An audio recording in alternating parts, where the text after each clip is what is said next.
할렐루야. 옆에 계신 분들 함께 인사 나누겠습니다. 비 오는데 고생하셨습니다. 네. 은혜 받고 돌아가시기 바랍니다. 네. 비가 많이 오면 몇 군데가 이렇게 사람들의 인원들이 이렇게 들쑥날쑥해집니다. 식당이 영향을 받아요. 비가 많이 오면 식당이 손님이 줄어든다고 해요. 그리고 이런 이제 비가 많이 오면 운동 경기장에서 이제 경기 스케줄이 취소되니까 사람들이 발길이 끊어지죠. 그리고 어디가 줄어들어요? 네, 예배에 오는 성도들의 발걸음이 줄어든다고 하는데, 우리 사랑하는 귀한 성도들은 그런 성도들이 아니기를 주님의 이름으로 축원합니다. 네, 한 사람이 있어도 설교는 계속된다는 거. 오늘 저는 이 사사기 본문을 가지고 여러분과 함께 은혜를 나누려는데, 제가 예전에 이 수요 예배 중에 이제 입다에 대해서 한번 사사 입다에 대해서 설교를 한 적이 있습니다. 십볼렛 여러분 기억하시죠? 네. 기억 못 하신다고 목사님이 늘 말씀하시는데, 네, 십볼렛 제가 이제 이거 가지고 이제 얘기를 했었던 저는 기억이 납니다. 오늘 첫 번째 사사, 이제 뭐 첫 시간이기도 하지만 이스라엘의 최초의 사사였던 이 온니엘에 대하여 함께 은혜를 나누려고 하는데, 사실 이제 온니엘에 대하여 첫 사사니까요. 온니엘을 딱 선택을 했는데, 온니엘에 대한 본문은 우리가 1절부터 11절까지 쭉 읽었습니다. 근데 사실 5절까지는 또 온니엘 본문은 아니었어요.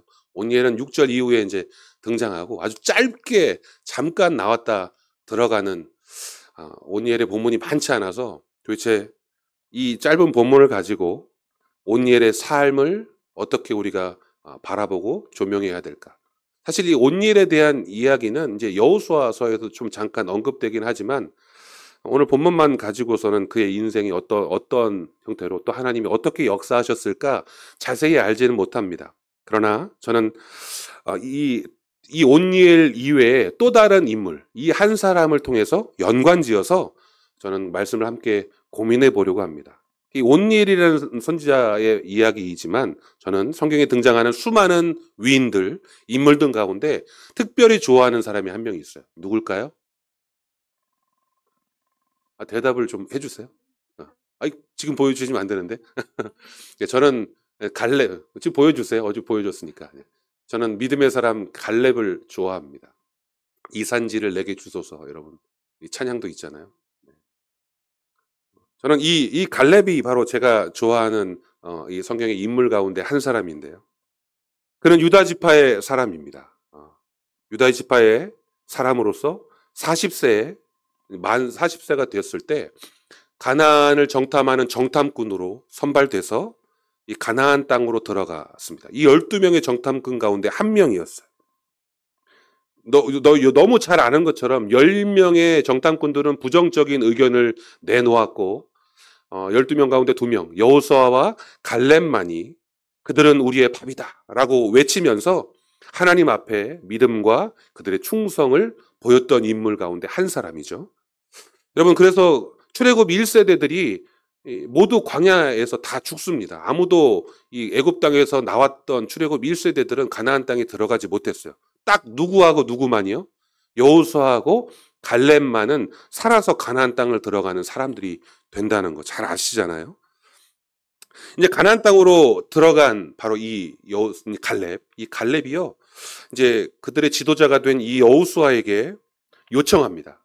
저 헤브론 땅을 나에게 주십시오. 헤브론 땅을 나에게 주십시오. 그 요청이 언제였느냐? 이 갈렙의 나이 85세. 몇 살이요? 85세. 그러니까 여러분, 80세가 넘었다. 내가 80세가 넘었다고 나 이제는 뒷짐지고 나는 이제 모든 일에서 열애할 거야. 좀 쉴 거야.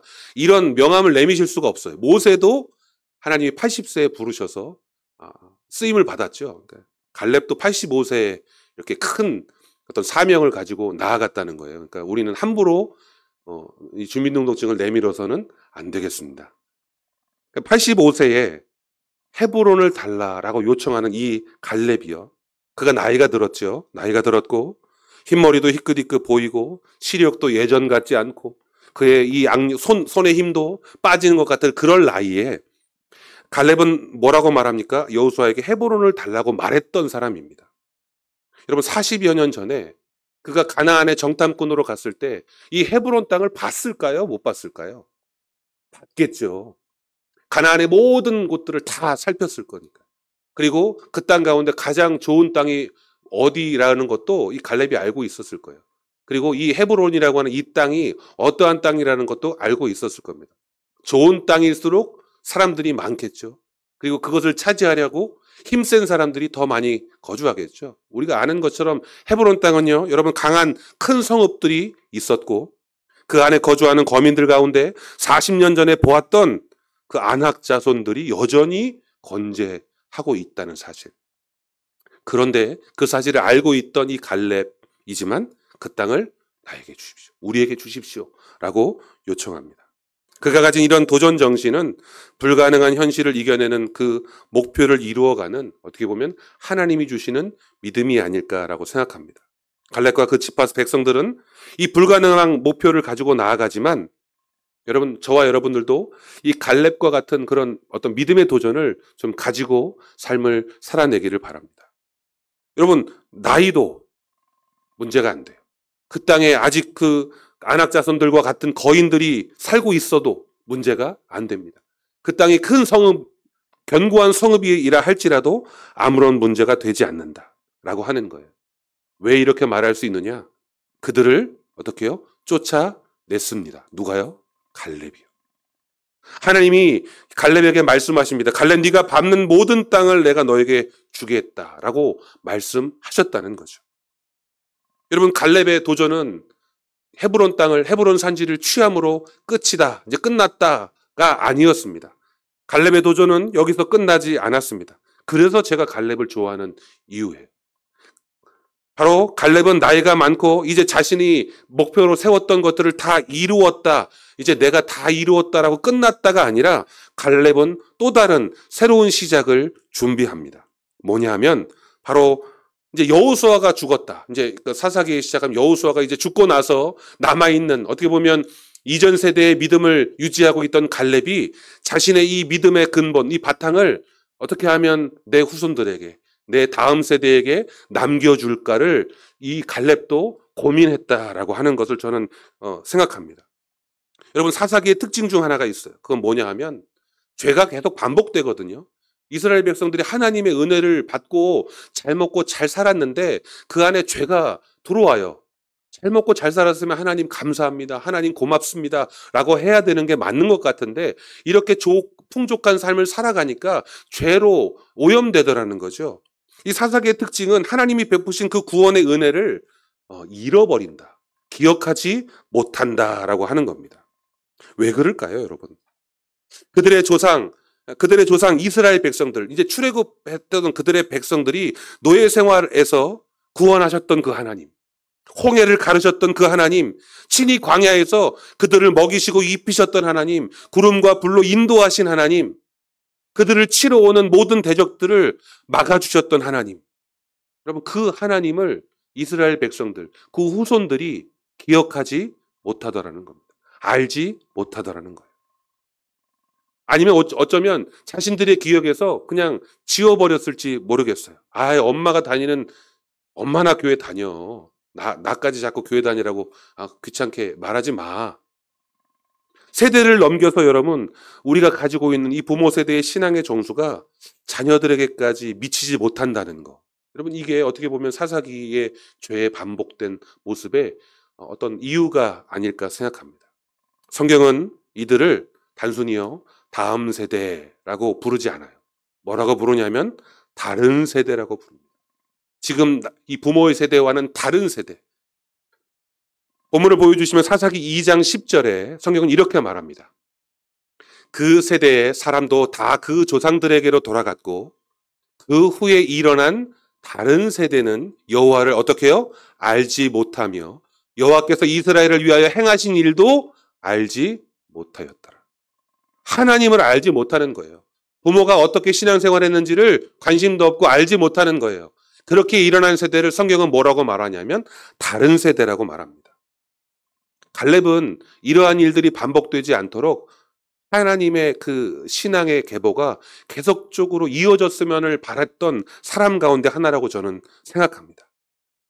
여러분, 이 말씀은 당시 이스라엘 백성뿐만 아니라 오늘 우리에게도 예외가 아님을 여러분 기억하시길 바랍니다. 하나님을 잃어버리면 여러분 어떻게 될까요? 내가 처음 하나님을 어떻게 만났지? 하나님이 나에게 어떤 은혜를 주셨지? 내가 과거에 어떤 신앙생활을 했지? 여러분, 이게 사실 우리가 신앙생활하면서 고난과 어려움이 올 때 큰 도움이 된다는 거죠. 담임 목사님께서는 말씀하시는데 하나님이 여러분 계셔야 할 그 자리에 여러분 하나님이 계시지 않는 거, 이게 얼마나 큰 위험인지 아시잖아요. 하나님이 계셔야 할 그 자리에 하나님을 계시지 않고 바알들과 아세라들을, 그 우상들을 그 자리에 갖다 놓는 이스라엘 백성들의 모습이죠. 있어야 할 것이 있지 않은 상태, 있어야 할 장소에 있지 않은 상태, 토부라고 하는, 여러분 선이 있어야 할 곳에 있는 거, 해야 할 성도로서 하나님 백성으로서 마땅히 해야 할 일을 해야 되는 것인데 그것들이 전혀 이루어지지 않는 거예요. 여러분, 이게 깨어진 상황. 여러분, 여호와를 알지 못하는 다른 세대들이 일어났다라고 하는 겁니다. 그러면 어떻게 돼요? 하나님 앞에 매좀 맞아야죠. 하나님의 진노의 어떤 징계를 받아야 합니다. 갈렙은 이러한 사항들을 막아보려고 노력했던 인물 가운데 하나입니다. 저는 그래서 갈렙을 닮고 싶어요. 우리 교회 청년들이 하나님의 말씀으로 좀 변화받고, 그래서 우리 청년들이 있어야 할 자리에 좀 서 있을 수 있는 그런 청년들이 되고자 기도하고 있습니다. 그래서 우리 청년들이 자신이 마땅히 행해야 할 그 일들을 찾아서 감당할 수 있도록 도와주는 역할을 제가 감당하고 싶습니다. 이번 내일부터 시작되는 우리 청년부 수련회가 바로 그런 첫 단추가 되도록 우리 성도님들 많이 기도해 주시기를 바랍니다. 거룩한 열정이라는 주제거든요. 얼마나 악한 세대를 우리 청년들이 살고 있어. 교회만 나오는 게 얼마나 대견스러운지 몰라요. 여러분, 술자리가 얼마나 많겠어요. 친구들과 놀러 다니고 얼마나 음란한 것, 얼마나 부도덕한 것, 이런 것들이 많이 있겠어요. 그런데 그럼에도 불구하고 믿음을 지키고 교회에 나올 수 있다는 거 여러분 칭찬해 주시고 또 기도해 주시고 하나님이 주신 거룩한 열정을 회복하는 그런 수련회가 되도록 기도해 주시기를 바랍니다. 점차 나이가 많아지는 이 갈렙이 자신의 믿음을 다음 세대에게 전승하고자 이제 한 가지 제안을 합니다. 백성들에게. 뭐냐면 바로 기라세벨이라고 하는 이 성읍이 있는데 그 성읍을 누가 나아가서 점령할 것이냐 라고 하는 제안을 하는 거죠. 그리고 그것을 점령하는 사람에게는 내 딸 악사를 아내로 주겠다라고 하는 제안을 합니다. 자, 그제 따단 이게 누가 등장합니까? 그렇죠. 오늘의 말씀의 주인공 온니엘이 등장하죠. 7절부터 12절까지 아주 짧은 임팩트로 등장하지만 앞으로 사사기가 어떻게 흘러갈지를 아주 명확하게 보여주는 인물입니다. 이 짧은 구절이거든요. 이 온니엘의 부르심부터 시작해서 온니엘을 어떻게 사용하시고 온니엘이 어떻게 죽었다. 이 짧은 이 카테고리지만 이 사사기의 주된 형식을 이 온니엘이 다 보여주고 있습니다. 사진 하나 보여주시면 이 사사기의 형식이에요. 죄가 이스라엘 백성들 사이에 있죠. 그래서 하나님이 징계하시고 심판하셔서 이웃 나라들로부터 압제를 당합니다. 그러면 어떻게 해요? 매 맞으면 아프니까 울며 불며 하나님 앞에 간구하죠. 간구하면 하나님께서 구원자를 세워서 그들을 어떻게 해요? 구원하십니다. 은혜를 베풀어 주세요. 근데 그 구원 받은 걸 어떻게 해요? 또 잃어버려요. 잃어버립니다. 그리고 또 어떻게 죄를 짓고 압제를 당하고 간구하고 구원받고 또 잃어버리고 이걸 7번이나 반복합니다. 여러분, 이 갈렙의 이 조카죠. 이 온니엘은 족보 싸우는 갈렙의 이 조카에 해당합니다. 갈렙과 그 지파가 가진 이 믿음의 도전 정신에 영향을 받았던 이 온니엘은 사사기 15장에 이 3장에 여호수아 15장에는 오늘 이 사사기 3장의 배경이 되는 몇 내용들이 기록되어 있습니다. 여호수아 15장 13절을 한번 볼까요? 한번 읽어주시겠습니까? 여호와께서 여호수아에게 명령하신 대로 여호수아가 기럇 아르바 곧 헤브론을 유다 자손 중에서 분깃으로 여분네의 아들 갈렙에게 주었으니 아르바는 아낙의 아버지였더라. 네, 헤브론은 여호수아가 유다 자손 중에 특별히 갈렙에게 준 기업의 땅이라고 말하고 있습니다. 그 땅의 이름을 뭐라고 불러요? 아르바라고 부르는데 그 아버지의 이름으로 그 땅이 지어진 것 같아요. 아낙 자손. 그 아낙의 아버지 아르바의 이름을 딴 지명이라는 거죠. 여러분, 아낙 자손들이 살고 있는 땅이겠죠. 우리가 배웠잖아요. 이스라엘 백성들은요, 어떻게 보면요, 자라보고 놀란 가슴, 소뚜껑 보고도 놀란다. 이제 정탐했더니 거인들이 살고 있는, 거인 몇 명이 살고 있었어요. 봤어요. 네, 목사님께서 설명해 주셨지만, 거인이 너무 때로 있는 건 아니었습니다. 몇 명이었어요, 몇 명. 이름도 나와 있었어요. 몇 명이에요, 몇 명. 그런데 정말 메뚜기라고 자신들을 표현하는 것처럼 거인 몇 명이 있는 것을 보고, 야, 우리는 정말 그들 앞에 메뚜기와 같다라고 하는 낙심의 모습이죠. 성경에 등장하는 이 가나안 땅에 아낙 자손들이 몇 명이나 있었죠? 3명. 우리 3명. 네, 3명 같지만 어떻게 보면 5명. 아르바도 있고, 아버지 아르바도 있었을 것이고, 그 아르바가 낳은 아낙도 있었을 것이고, 근데 이제 이들은 그들의 목격담은 나와 있지 않잖아요. 그러니까 이들은 이미 죽었다라고 생각하고, 그들의 자손 누가 남아 있습니까? 아낙의 세 아들 세세와 아이만과 달메. 달메는 전 기억이 나요. 달메. 세세와 아이만과 달메. 그들이 어떻게 되죠? 갈렙이 그들을 헤브론 땅에서 쫓아냅니다. 뭐 거인 뭐 별거 있어요. 네? 덩치만 크지. 제가 생각할 때 그래요. 덩치가 크다. 제가 이제 덩치가 크다. 그러면 좀 역으로 생각해 보는 거죠. 때릴 때가 많다. 네? 덩치가 작으면 요리조리 잘 봐. 덩치가 크다. 그러면 때릴 때가 많다. 이렇게 생각하면 좋지 않을까요? 그들이 헤브론에서 쫓겨납니다. 죽었는지 살았는지는 알 수 없지만 다만 그들이 쫓겨내려간 곳이 블레셋 땅일 것이다. 학자들이 말하는데 훗날 여러분 이제 골리앗 같이 이 아낙 자손들의 이 혈통 후손들이 좀 남아 있었지 않을까라고 보기도 합니다. 갈렙은 이런 사람이에요, 여러분. 말한 것을 이루고 성취하는 사람. 눈에 보이는 것이 다가 아니라 하나님이 함께 하심을 믿는 믿음을 가지고 그 거인들을 두려워하지 않고 담대히 싸워서 그들을 쫓아냈다라고 하는 거죠. 그런데 그런 갈렙이요, 기랏세벨 뭐 이게 이 작은 성읍 하나 점령하는데 자기가 가서 그냥 하면 되죠. 근데 왜 이 성읍을 누가 차지할 것이냐, 누가 나가서 싸우겠느냐라고 제안했냐라고 하는 거죠. 바로 이 일들을 통해 바로 이 지파를, 이 백성들을 이끌어 나갈 다음 세대를 세우고자 함이었을 것이다 라고 하는 거예요. 바로 이 일에 누가 쓰임을 받습니까? 온니엘이 쓰임을 받습니다. 오늘 보면 6절을 한번 같이 보겠습니다. 그들의 딸들을 맞아 아내로 삼으며 자기 딸들을 그들의 아들들에게 주고 또 그들의 신들을 섬겼더라.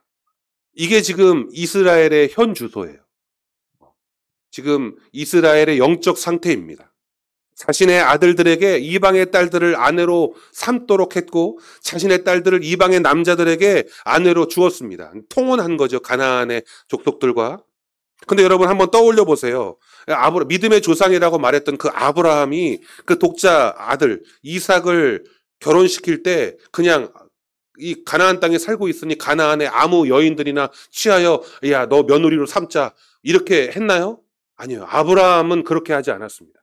아브라함은 하나님의 이 언약을 지켜나가기 위해서 자기의 그 독자 이삭의 아내를 자신의 고향 친척 가운데 이렇게 얻기 위해서 종을 그쪽으로 보내잖아요.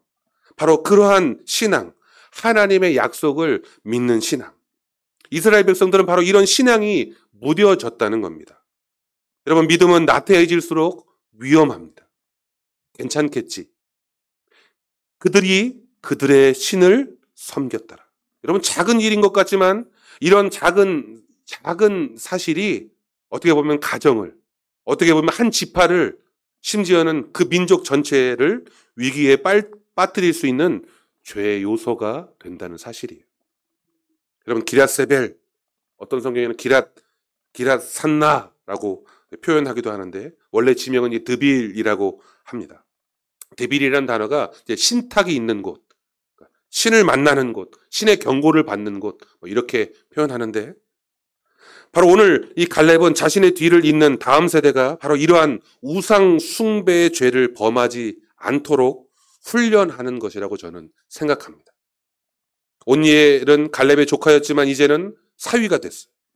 영적으로 든든히 서 있는 이 갈렙의 가문의 일원이 되어서 하나님의 온전하신 인도하심을 받게 되는 거죠.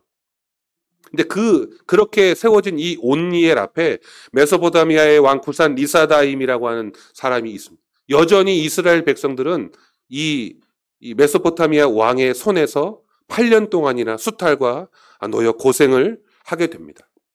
왜냐하면 사사는요, 이스라엘 전 지역을 다 통치하고 다스리는 그런 사사들이 아니었기 때문에 그 지역이나 지파의 특징들이 있잖아요. 나타나는 위치라든가. 그런데 이 온니엘이 바로 이 구산 리사다임의 손에서 이스라엘을 구원하는 구원의 통로로 사용된다라고 하는 거죠. 여러분, 모세가 죽고 난 이후에 하나님께서 모세에게 주셨던 그 신앙의 유산이 어디로 넘어가죠? 여호수아에게 전달되었고, 가나안 땅으로 들어온 이후에 여호수아마저 죽고 말았을 때 하나님의 은혜의 역사는 이제 갈렙에게 맡겨지고, 또 갈렙에게서 어떻게 해요? 다음 세대로 넘어갈 준비를 하고 있습니다.